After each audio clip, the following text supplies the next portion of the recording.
आज आपण आझाद मैदान येथे उभा आहोत आणि ज्या आझाद मैदानातून आपल्या देशाला स्वातंत्र्य मिळालं आणि त्या स्वातंत्र्याचा आज आपण 79वा दिवस साजरा करत आहोत। पण जेव्हा आपल्याला ब्रिटिश काळात हे जे आझाद मैदान होतं ते फार मोठ्या प्रमाणात होतं। जेव्हा मी मुंबईला आलो तेव्हा मेधा पाटकर यांचे किंवा नर्मदा आंदोलन बघितले तर त्यावेळेस त्या मधून अशा येताना दिसल्या आणि हे एवढे बॅरेकॉर्ड आणि एवढे टाकून ह्या आझाद मैदानाची जी जागा आहे एवढं लहान करण्यात आलेली आहे आणि त्या लहान केल्यामुळे येथे जे सर्वसामान्य जनतेला आपले जे म्हणणं आहे सरकारच्या समोर मांडण्याचा अधिकार आहे तो कुठं तर हनन होताना दिसतोय।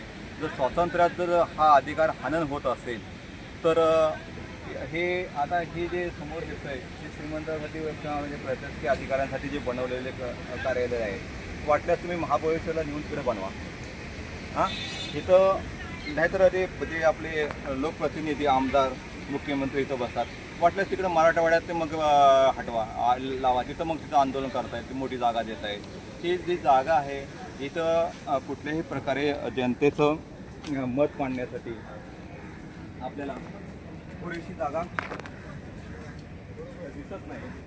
हे आझाद मैदानाच्या चारी बाजूने जे बॅरेकॉर्ड टाकलेले आहेत त्यामुळे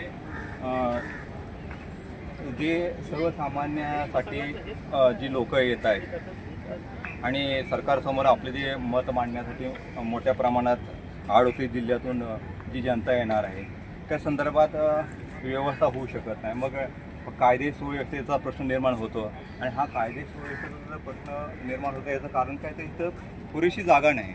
त्यामुळे ह्या गोष्टीसाठी न्यायव्यवस्थेला पण ह्या गोष्टीत हस्तक्षेप करावा लागतो।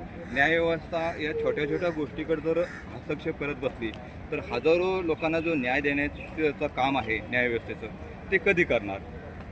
आणि ही जी जागा एवढी छोटी बनवून ठेवलेली आहे आणि माझ्या मते हे जे आझाद मैदानाचे जे बॅरेकॉर्ड सर्व काढून ह्या जे प्रशासकीय अधिकाऱ्यांसाठी जे काय खेळण्यासाठी जी जागा बनवलेली आहे ती सरळ हटवून जसं स्वातंत्र्यापूर्वी ब्रिटिशांकडे आपल्याला चळवळी करण्यासाठी ब्रिटिशांसमोर मतं मांडण्यासाठी जे आझाद मैदान म्हणजे जिथं आपल्या देशाला स्वातंत्र्य मिळालं हे असं मुक्त आझाद मैदान जसं जे पक्षी दिसत आहेत समोर उडताना त्याप्रमाणे इथे जनतेला आपल्या न्याय मागण्यासाठी आणि राजकीय नेत्यांना कुठलाही त्रास न व्हावा यासाठी हे आझाद मैदान छोटं बनवून आता एकाच रूममध्ये असं होईल की बाबा इथं या एखादा प्रतिनिधी आणि तुमचं मत मांडून जावा।